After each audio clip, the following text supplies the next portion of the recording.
નમસ્કાર મિત્રો, આજે સીધો ને સટના સ્પેશિયલ એપિસોડમાં આપનું સ્વાગત છે. અને આજે આપણે જે વાત કરવાની છે એ બહુ સ્પષ્ટ છે. નરેન્દ્ર મોદી જે પ્રકારે નિવેદનો કરવા માંડ્યા છે, મુસ્લિમ વિરોધી નિવેદનો કરવા માંડ્યા છે, અને વડાપ્રધાન ડોક્ટર મનમોહન સિંઘે જે નથી કહ્યું એને આઉટ ઓફ કોન્ટેક્સ્ટ રજૂ કરીને મુસ્લિમોની વિરુદ્ધમાં હિન્દુઓને ભડકાવવાની કોશિશ કરી રહ્યા છે. એ પહેલા તબક્કાના મતદાન પછી કેમ ગાંગા થઈ ગયા છે એ સમજી શકાય છે. એમનો વિશ્વાસ ડગી ગયો છે. હિન્દુઓ જાગો, નહીં તો કોંગ્રેસની સરકાર આવશે તો તમારી સંપત્તિ એની તપાસ કરશે ને અડધી સંપત્તિ લઈ લેશે. 2 મકાન હશે તો 1 મકાન લઈ લેશે. આ બધા જુઠ્ઠાણાઓ એક વડાપ્રધાન ના હોદ્દે બેસનાર વ્યક્તિ એને શોભે નહીં. પરંતુ મને લાગે છે કે પહેલા તબક્કાનું જે મતદાન થયું એ મતદાન પછી નરેન્દ્ર મોદી 400 કે પારનો જે એમનો નારો હતો એ ફૂસ થઈ જતો હોય એવું અનુભવી રહ્યા છે. અને જે જુઠ્ઠાણાઓ હકી રહ્યા છે, જુઠ્ઠાણાઓ ખુલ્લા કોણે પાડ્યા? આમ તો ગોદી મીડિયામાં જ આજ તકનો સમાવેશ થઈ શકે, અને આજ તકની જ ચેનલ લલન ટોપ એના સૌરભ દ્વિવેદી કરીને જે બહુ જ જાણીતા એન્કર છે અને જે સાચી વાત ટકોરાબંધ કહે છે, એમણે બહુ સ્પષ્ટપણે એક બાજુ નરેન્દ્ર મોદીના અત્યારના નિવેદનો, મુસ્લિમ વિરોધી નિવેદનો, અને બીજી બાજુ ડોક્ટર મનમોહન સિંઘે જે સર્વ સમાવેશક વાત કરી હતી, જે ભાષણમાંથી આઉટ ઓફ કોન્ટેક્સ્ટ સંદર્ભ વિનાનો એક મુદ્દો લઈને નરેન્દ્ર મોદી વાત કરી રહ્યા છે, એ સ્પષ્ટ વિડીયો મૂકીને એમણે કહ્યું કે પ્રાઇમ મિનિસ્ટર જુઠ્ઠાણું હકી રહ્યા છે. અંધભક્તોને તો આ સમજાવવાનું નથી, પરંતુ સમગ્રપણે દેશમાં હિન્દુ સમાજ એને પણ પ્રશ્નો થવા માંડ્યા છે. 2014માં 31% વોટ સાથે ભારતીય જનતા પાર્ટીના વડાપ્રધાન પદના ઉમેદવાર નરેન્દ્ર મોદી સત્તામાં આવ્યા. 2019માં પુલવામા થયું અને શહીદ સૈનિકોના નામે જેને વોટ માંગ્યા એ નરેન્દ્ર મોદી બીજી વખત 37% વોટ સાથે વડાપ્રધાન થયા. અને 2024માં હવે જ્યારે વિપક્ષી એકતા મજબૂત થઈ રહી છે, ઇન્ડિયા ગઠબંધન મજબૂત થઈ રહ્યું છે, પેલા 37% સિવાયના બધા ભેગા થઈ રહ્યા છે, અને હવે તો આજે માયાવતી, બહુજન સમાજ પાર્ટીના માયાવતી, એમણે પણ કહ્યું છે कि निष्पक्ष चुनाव हुए तो भाजपा की वापसी आसान नहीं है सत्ता में. તમે સમજી શકો છો કે માયાવતી બેનને માથે ડેમોક્લિસ સ્વોર્ડ તરીકે સીબીઆઈ ના કેસીસ એ ઝળુમતા હતા, છતાં એમણે આજે એ વાત બહુ સ્પષ્ટપણે કહી છે. અને ચંદીગઢના પ્રતિષ્ઠિત અખબાર દૈનિક ટ્રિબ્યુનમાં આ વાત છપાઈ છે. માન્ય વડાપ્રધાન વિશ્વાસ ગુમાવી બેઠા છે. હવે એમને લાગે છે કે હવે બહુમતી મળશે કે કેમ. હા, આપણે કોઈ ભવિષ્યવાણી કરતા નથી. માની લઈએ કે 7 તબક્કાઓમાં યેન કેન પ્રકારેણ સુરતમાં જે રીતે નિલેશ કુંભાણીએ ખેલ પાડ્યો, અને ત્યાં આગળ જે ભારતીય જનતા પાર્ટીના મુકેશ કુમાર દલાલ એ બિનહરીફ લોકસભાના સભ્ય ચૂંટાયેલા જાહેર થયા, કે પછી રાજકોટમાં પુરુષોત્તમ રૂપાલા ની ઉમેદવારી પાછી નહીં ખેંચી લેવાની ભારતીય જનતા પાર્ટીએ જીદ દાખવી અને ક્ષત્રિયોને ઉશ્કેરવાની કોશિશ કરી. એમ છતાં જો ભારતીય જનતા પાર્ટી મેનેજ કરી લે, અને ઈવીએમ મેનેજ કરે છે એવી વાત તો હવે છે ને બધા કહેવા માંડ્યા છે, અને બહુમતી જો આવી જાય તો નરેન્દ્ર મોદી વડાપ્રધાન ત્રીજી વખત થઈ શકે એમાં કોઈ મિનમેક નથી. ત્રીજી વખત વડાપ્રધાન થવા માટેનું સ્વપ્ન એમણે પોતે જ જાહેર કર્યું હતું. એમની પાર્ટી એમને વડાપ્રધાન પદ માટેના ઉમેદવાર ત્રીજી વખત જાહેર કરે એ પહેલા જ હું કેપિટલ આઈ એની વાત એ કરે છે. મુસ્લિમોની વિરુદ્ધમાં એ વાત કરે છે ત્યારે ચૂંટણી પંચ એની આંખો, એના કાન, એનું મોઢું એ બંધ રહે છે. કારણ કે લોક પ્રતિનિધિ ધારા હેઠળ ચૂંટણીની આચાર સંહિતા જ્યારે અમલમાં છે ત્યારે, અને ન અમલમાં હોય તો પણ કોઈ નાત, જાત, ધર્મ એને નામે ન તો વોટ માંગી શકાય, ન એના પર આક્ષેપ કરી શકાય. જેને ગુનો કર્યો હોય એને એની સજા મળવી જોઈએ, ઇરરિસ્પેક્ટિવ ઓફ એનો જે ધર્મ હોય એ. પણ ખુલ્લેઆમ બેફામ બનીને નરેન્દ્ર મોદી એ મુસ્લિમોની વિરુદ્ધમાં જાહેરમાં ચૂંટણી સભામાં, રાજસ્થાનમાં, અલીગઢમાં બધે એ ભાષણો કરવા માંડ્યા છે. અને એમને ખબર છે કે ચૂંટણી પંચ એમનું કયા ગરું છે, એટલે કોઈ પગલા લેવાનું નથી. અને બીજી બાજુ ઉદ્ધવ ઠાકરેની શિવસેનાને આજ ચૂંટણી પંચ અને મોદીના કયા ગરા ત્રણેય ચૂંટણી પંચના કમિશનરો એ ફરમાવે છે કે જય ભવાની, જય શિવાજી, એમાંથી ભવાની શબ્દ કાઢી નાખો અને હિન્દુ શબ્દ કાઢી નાખો.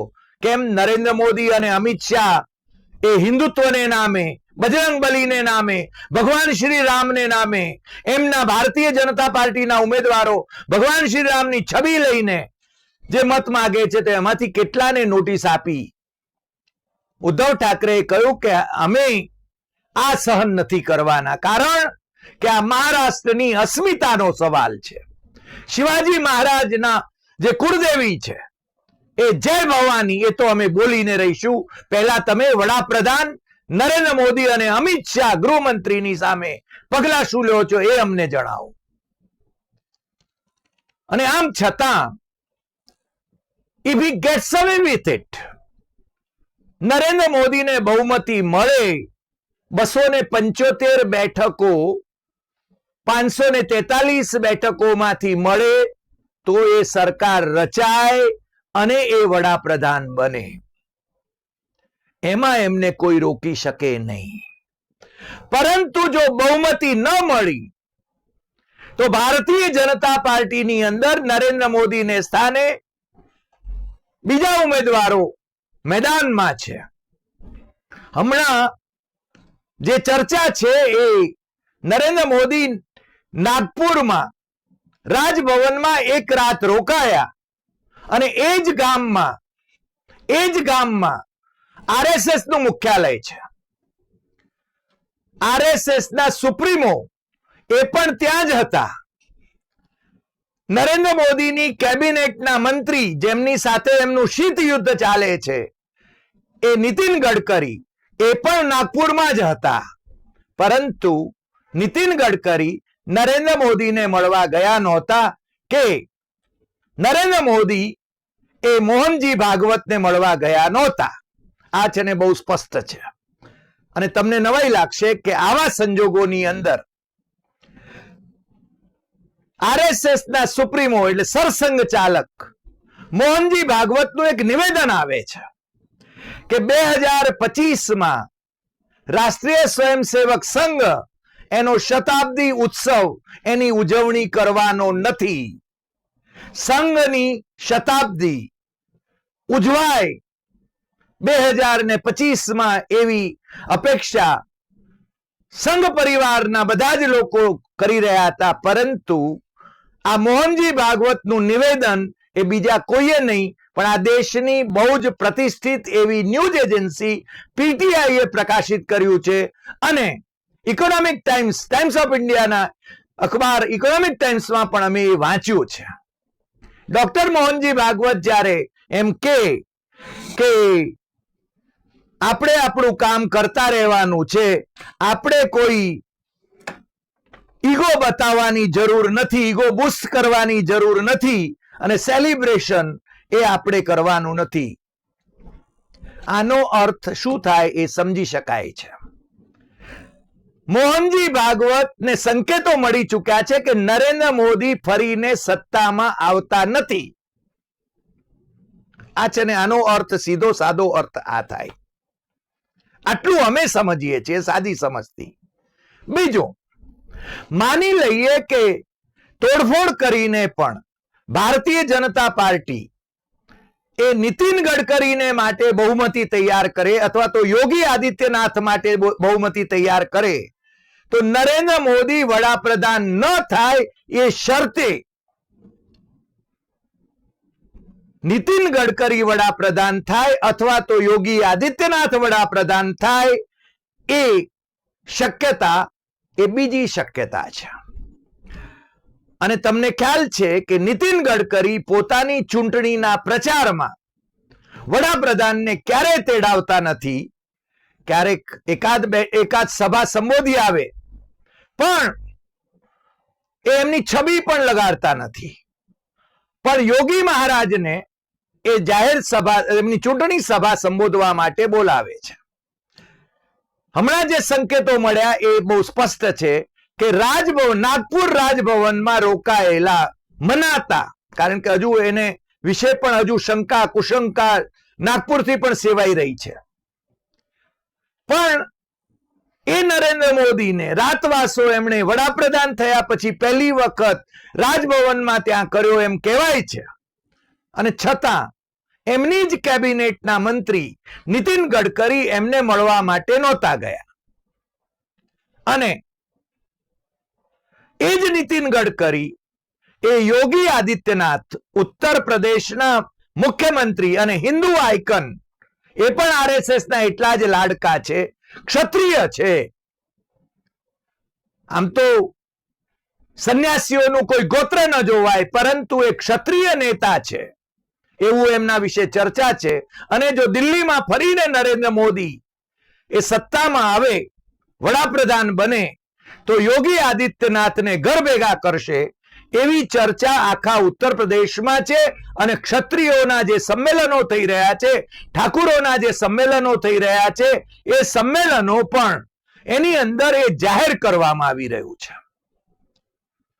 ભારતીય જનતા પાર્ટીની વિરુદ્ધમાં એમાં છે ને કોને વોટ આપવો એ જાહેર કરવામાં આવી રહ્યું છે. જે રીતે રૂપાલાનું ઉમેદવારી પત્ર રાજકોટમાંથી પાછું ન ખેંચાયું તો ક્ષત્રિય સમાજની સંકલન સમિતિએ બીજા કેટલાક સમાજોના સંગઠનોના સહારે અથવા ટેકે અથવા તો એમના સહયોગથી ભારતીય જનતા પાર્ટીની વિરુદ્ધમાં મતદાન કરવા માટે અથવા તો પ્રચાર કરવા માટેની ભૂમિકા એક તૈયાર કરી છે. એમાં કેટલી સફળતા મળે છે, કેટલી નિષ્ફળતા મળે છે, જુદી વાત છે. પરંતુ ભારતીય જનતા પાર્ટી ક્ષત્રિયોને અવગણવાની કોશિશ કરી રહી છે. રૂપાલાને માટે જીદ કરીને જેણે ક્ષત્રિયો અને મહારાજાઓને માટે બીભત્સ શબ્દો, અશ્લીલ શબ્દો એ વાપર્યા હતા. ગાળ દઈને પછી માફી માંગવી એ ભારતીય જનતા પાર્ટીની પરંપરા હશે, પરંતુ ક્ષત્રિય સમાજ એ સ્વીકારતો નથી. તો બીજી શક્યતા એ છે કે થોડીક બેઠકો ખૂટતી હોય ને નરેન્દ્ર મોદી જો એ ગોઠવણ ન કરી શકે, અને નરેન્દ્ર મોદી ગોઠવણ કરી ન શકે કારણ કે નરેન્દ્ર મોદીએ છેલ્લા 10 વર્ષમાં જે રીતે કેન્દ્રીય એજન્સીઓનો ઉપયોગ કરીને રાજકીય નેતાઓને જે રીતે કનડ્યા છે, એ પછી એમને ટેકો આપવા માટે ન તો માયાવતી આગળ આવે, ન છે ને મમતા બેનર્જી આગળ આવે, ન નવીન પટનાયક આગળ આવે, ન આંધ્રના વાયએસઆર કોંગ્રેસના જગનમોહન રેડ્ડી આગળ આવે. અને એવા સંજોગોમાં ઘોડા બદલેગા અને આરએસએસ એ વૃદ્ધ થયેલા ઘોડાને બદલી નાખવાની તરફેણમાં છે એવું અમારા પત્રકાર શિરોમણી એવા અશોક વાનખડે ટાઈગર એ તો બહુ પહેલાથી કહેતા રહ્યા છે, કારણ કે એમના પણ નાગપુરમાં ઇનરોડ્સ છે. આ બીજી શક્યતામાં એ છે કે ભાઈ નીતિન ગડકરી અને યોગી મહારાજ આ બંને વડાપ્રધાન પદના ઉમેદવારો છે, પરંતુ જ્યારે બંને નરેન્દ્ર મોદીની સામે જંગ ખેલવાનો હોય, શીત યુદ્ધ ચાલી રહ્યું છે, ત્યારે એમને જ્યારે હરાવવાના હોય, પરાસ્ત કરવાના હોય અને રાજનાથના ટેકાથી કંઈ ન કરી શકાતું હોય, ત્યારે યોગી આદિત્યનાથ અને નીતિન ગડકરી હાથ મિલાવે તો વસુંધરા રાજે, શિવરાજસિંહ ચૌહાણ, ડોક્ટર રમણસિંહ એ પણ એમને સહયોગ આપે. કારણ કે રાજસ્થાનમાં ભંવરલાલ શર્મા અને મધ્યપ્રદેશમાં ડોક્ટર મોહન યાદવ જેવાને મુખ્યમંત્રી બનાવીને જે રીતે વરિષ્ઠોનું અપમાન નરેન્દ્ર મોદીએ કર્યું છે, એ આ લોકો સહન કરી શકે એવી સ્થિતિમાં નથી. આ બીજી શક્યતા આપણે જોઈ શકીએ છીએ. અને જ્યારે કોમન દુશ્મન હોય, રાજકીય શત્રુ હોય, નરેન્દ્ર મોદીને પરાસ્ત કરવાના હોય, ત્યારે નીતિન ગડકરી અને યોગી એ એકમેકની સાથે હાથ મિલાવીને એમાંથી બેમાંથી કોઈ પણ વડાપ્રધાન બની શકે છે. આ શક્યતાને નકારી શકાય નહીં. ત્રીજી શક્યતા વધારે પ્રબળ ગણાય છે, અને એ શક્યતા એ છે, અને એ શક્યતા જોઈને નરેન્દ્ર મોદી પહેલા તબક્કાનું મતદાન થયા પછી જે પ્રકારના નિવેદનો કરી રહ્યા છે, જે રીતે ગાંગા થયા છે, અને હવે એમને કોઈ ગંભીરતાથી લેતું નથી, ગોદી મીડિયા સિવાય તર્ક વગરની વાતો કરવા માંડ્યા છે. અને મેં કહ્યું એમ કે લલન ટોપના સૌરભ દ્વિવેદી પણ કહે છે કે પ્રાઇમ મિનિસ્ટર જુઠ્ઠાણું હોકી રહ્યા છે, અને માયાવતી પણ કહે છે કે નિષ્પક્ષ ચૂંટણી થાય તો ભારતીય જનતા પાર્ટી की वापसी संभव नहीं है. तो आवा संजोगोनी अंदर इंडिया गठबंधन, विपक्षों जे गठबंधन छे, ए गठबंधन एने 543 બેઠકોમાંથી બહુમતી મળે એવી સંભાવનાને નકારી શકાય નહીં. અને આ ત્રીજી શક્યતા જ્યારે ઊભી થાય ત્યારે વડાપ્રધાન કોણ બને? કારણ કે વડાપ્રધાન કોણ બને એની વાતમાં પેલા ઊંઘતા વડાપ્રધાન આપણા જે કહેતા હતા એચડી દેવેગૌડા, જેમને બાય ફ્લુક વડાપ્રધાન બની શક્યા હતા, એ પાછા એમ કે છે કારણ કે હવે એમણે ભારતીય જનતા પાર્ટી સાથે ઘર માંડ્યું છે, એટલે કેમ કે નરેન્દ્ર મોદી જેમ કે વડાપ્રધાન થવાને લાયક છે. બાકી ઇન્ડિયા ગઠબંધનમાં કોણ વડાપ્રધાન થવાને લાયક છે? ઇન્ડિયા ગઠબંધનમાં વડાપ્રધાન થવાને લાયક એકથી વધુ ઉમેદવારો છે, અને બધા સમજે છે. નરેન્દ્ર મોદીને પણ ખબર છે કે એમની પાર્ટીમાં તો હવે છે ને એક બળવો રાહ જોઈ રહ્યો છે, અને ઇન્ડિયા ગઠબંધનની અંદર પહેલી ચોઇસ સ્વાભાવિક રીતે રાહુલ ગાંધી હોય, કોંગ્રેસના નેતા. અને ભારતીય જનતા પાર્ટીની આખી ટાર્ગેટ જે કહીએ તો એ ટાર્ગેટ ટીમ જે કહી શકાય, એમને જે ટાર્ગેટ કરવામાં આવી રહ્યા છે, એમનું ટાર્ગેટ છે રાહુલ ગાંધી સતત છે, કોંગ્રેસ સતત છે. કારણ કે કોંગ્રેસને આ વખતે 100 ઉપર બેઠકો જો મળી જાય તો રાહુલ ગાંધી વડાપ્રધાન બની શકે, કારણ કે ઇન્ડિયા ગઠબંધનને બહુમતી મળી શકે. અને બાકીના જે લોકો ગભરાઈને એમની સાથે નથી જોડાયા ઇન્ડિયા ગઠબંધન, ધારો કે માયાવતી, ધારો કે જગનમોહન રેડ્ડી, એ લોકો અથવા તો બીજા જે લોકો શાંત બેઠા છે, અથવા તો હજુ એનડીએ માંથી નીકળીને પાછા એનડીએમાં જોડાયા છે, એ લોકો પણ પાછા છે ને ઇન્ડિયા ગઠબંધનમાં જોડાવા માટે તૈયાર થઈ જાય, ભલે એમના થોડા ઘણા સંસદ સભ્યો હોય. પણ રાહુલ ગાંધી વડાપ્રધાન પદ ન સ્વીકારવા તૈયાર હોય, કારણ કે age is on his side, તો મલ્લિકાર્જુન ખડગે, કોંગ્રેસના અધ્યક્ષ, એ વડાપ્રધાન બનવા માટે સૌથી યોગ્ય વ્યક્તિ છે. અને આ દેશને પહેલો દલિત વડાપ્રધાન મળી શક્યા, અનુભવી વડાપ્રધાન મળી શક્યા. અને માની લઈએ કે એ બધા ઇન્ડિયા ગઠબંધનના જે નેતાઓ છે એ લોકો ભેગા મળીને એવું નક્કી કરે કે આપણે કર્ણાટકમાં તો કોંગ્રેસની સરકાર છે, અને મલ્લિકાર્જુન ખડગે એ વયોવૃદ્ધ છે. તો દક્ષિણમાંથી એટલે કે તમિલનાડુમાંથી કોઈ વડાપ્રધાન થયું નથી. તો એમ કે સ્ટાલિન જે ત્યાંના મુખ્યમંત્રી છે એમને પણ વડાપ્રધાન પદે બેસાડી શકાય. ક્યારેક એવું બન્યું હતું કે કામરાજને વડાપ્રધાન બનાવવાનો વખત આવ્યો ત્યારે કે કામરાજે એમ કહ્યું હતું કે મને હિન્દી આવડતી નથી એટલા માટે હું છે ને વડાપ્રધાન નહીં બનું, તમે છે ને મને અધ્યક્ષ પદે જ રહેવા દો. કોંગ્રેસના અધ્યક્ષ પદે જ રહ્યા હતા અને મદ્રાસના એ મુખ્યમંત્રી પણ રહ્યા હતા. એટલે સ્ટાલિન વડાપ્રધાન બની શકે તો બહુ આશ્ચર્ય પામતા નહીં. અને ડોક્ટર ફારૂક અબ્દુલ્લા, જમ્મુ કાશ્મીરના મુખ્યમંત્રી રહેલા ડોક્ટર ફારૂક અબ્દુલ્લાએ સ્ટાલિનના જન્મદિવસની ઉજવણી નિમિત્તે ચેન્નઈમાં જે સમારંભ યોજાયો હતો એમાં સ્ટાલિનને વડાપ્રધાન તરીકે પ્રોજેક્ટ કરવા માટેની પણ વાત કરી હતી. એટલે આવતા દિવસોમાં તમને પેલું સનાતન ધર્મ વિરોધી સ્ટાલિનના પુત્ર ઉદયનિધિનું નિવેદન એ કદાચ વધારે ગજવવાની કોશિશ થતી હોય ત્યારે તમારે સમજવું કે સ્ટાલિન વડાપ્રધાન બની શકે એમ છે તો એને છે ને કેમ કરીને નાબૂદ કરી શકાય આ ઉમેદવારોમાંથી એની કોશિશ ભારતીય જનતા પાર્ટી તરફથી થશે. અમે આજે આ 3 શક્યતાઓ વ્યક્ત કરી છે. અમે એમ નથી કહેતા કે નરેન્દ્ર મોદી વડાપ્રધાન નહીં થઈ શકે ત્રીજી વખત. સત્તા એમની પાસે છે પણ નરેન્દ્ર મોદીનો વિશ્વાસ ડગી ગયો છે અને એમને બહુમતી મળવાની શક્યતા નથી એવું એમને લાગવા માંડ્યું છે. એટલે જ એને આ ગાંડા કાઢવા માંડ્યા છે. અને એમાંય પાછું એલન મસ્ક એને સામેથી વડાપ્રધાન નરેન્દ્ર મોદી સાથેની ભારત ખાતેની મુલાકાત છે ને રદ કરી નાખી. એ પણ છે ને આ દેશનું અપમાન કહી શકાય એવા સંજોગો છે.